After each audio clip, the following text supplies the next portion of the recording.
Hi, this is Liaupsin, your instructor for SERP 590, and I'm really happy to be here with you in week 3. I hope you're happy to still be here. You're doing great, and we're marching forward, and this week we'll take some big steps. We're going to talk more about exactly what makes for single case research design and continue to work on your research questions. So let's roll right into this. There are 2 activities for this week, and they're kind of multifaceted activities.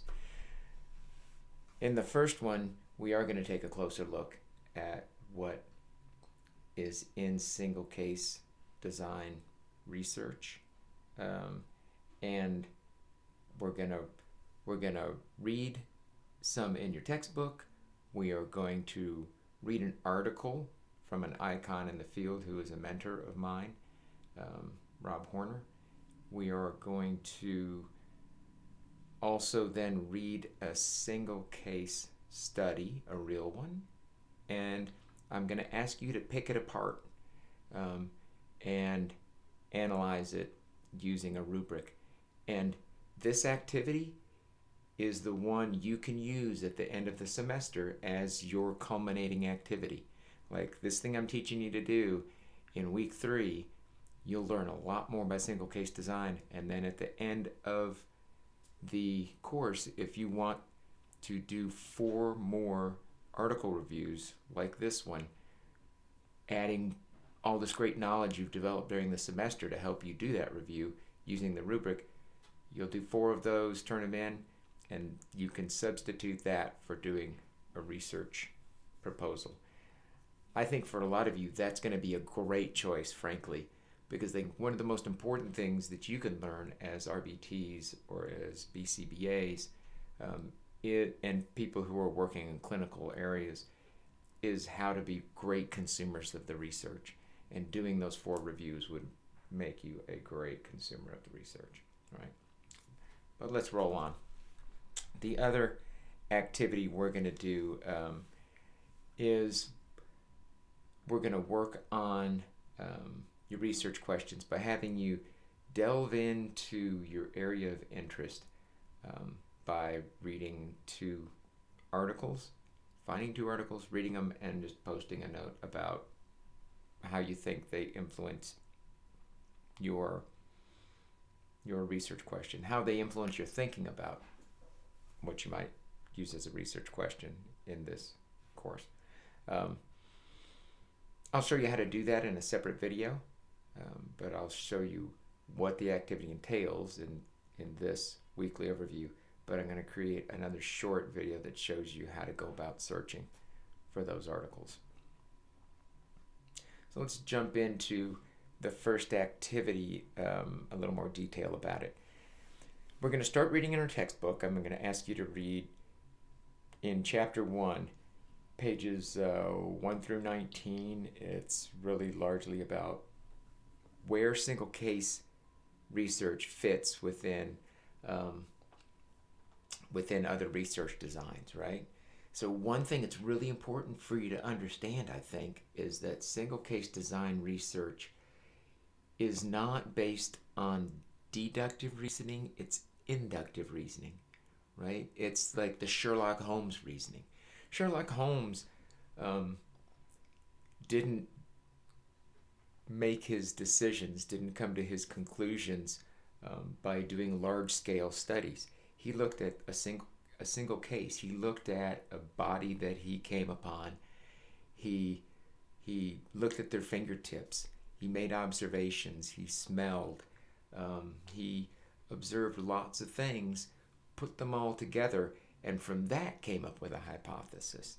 That's the way single case design research works, right? We don't grab 100 kids and pre-test them and post-test them. We grab 1, 2, 10 kids. We could look at like a whole school and their school as a single point of data, but we grab smaller numbers and we do observations over time, not just at the beginning and the end, but multi observations to show how a behavior is changing. Okay. So you'll read more about that in chapter 1. Then we're going to read an article by Rob Horner, who was one of my mentors. He's the guy, along with George Sugai, who helped popularize and develop positive behavioral interventions and supports. This article, it's an article they wrote for a journal. It came out in 2005, and it was really an article designed to get the federal government to look at single case design research more as something that should be funded. So the government said, well, you need to lay out exactly how we should evaluate this kind of stuff. And so Horner and colleagues went out there and did it, right?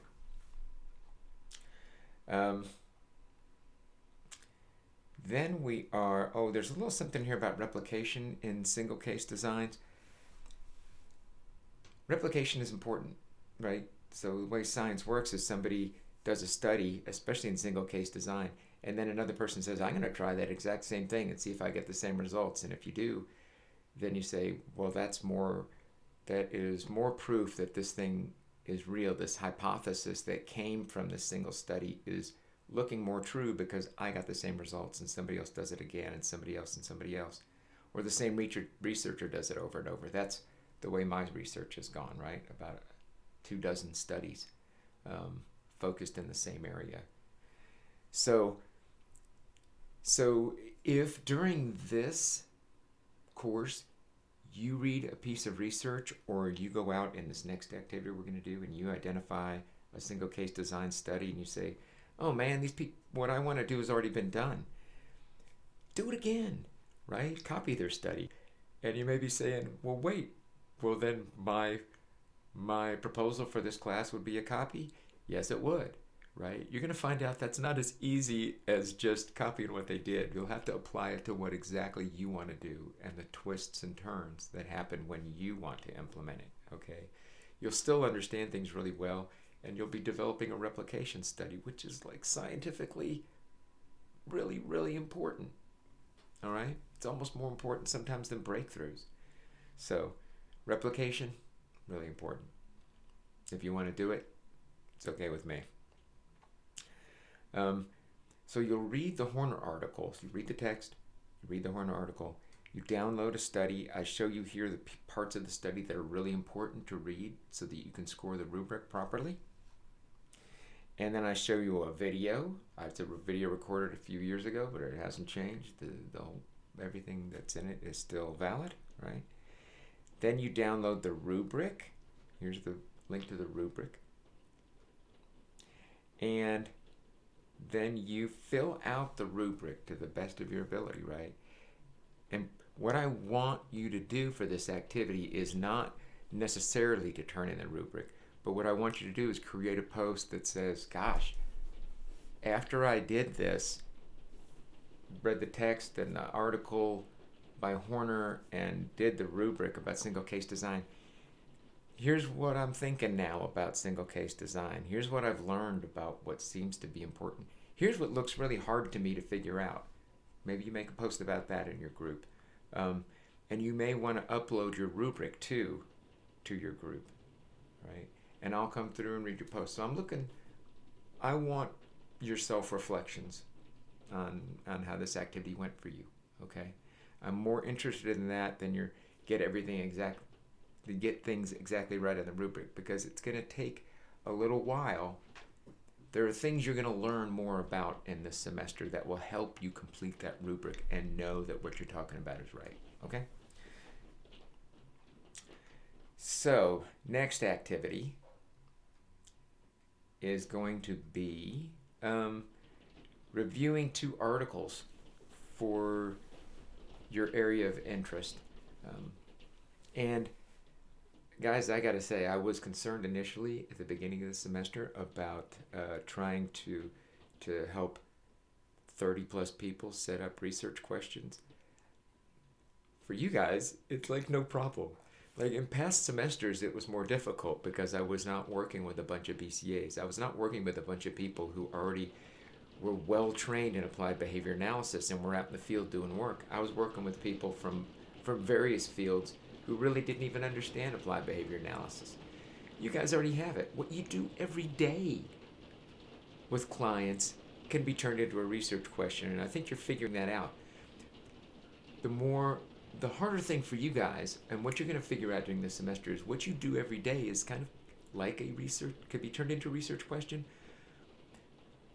but turning it into actual publishable research requires multiple layers of proving that what you're doing is really happening, that the data you're getting is really accurate, that your system is appropriate, and that your design is going to end up really proving that the human behavior change is due to the intervention, right? So, the reviewing 2 articles, I'll show you how to do that. I'm going to record a separate video. This video is going kind of long. It's just passed on the 11-minute mark, and I try not to go past 10 minutes. And then for the post for the 2 articles, I just want you to do like a little, like, you know, a 3-sentence to 4-sentence summary of each article. What is it? What was it about? What did they learn? And then a little note from you about, well, how does this impact your thinking about your research question, or what did you learn that would help you? All right. So this is week 3. Like I said, everybody's doing well. There are 2 activities. I'm going to make a separate video for you now that shows you how to go about looking up those 2 research articles. I hope you have a great week. Reach out to me anytime if you need individual help, okay? Take care.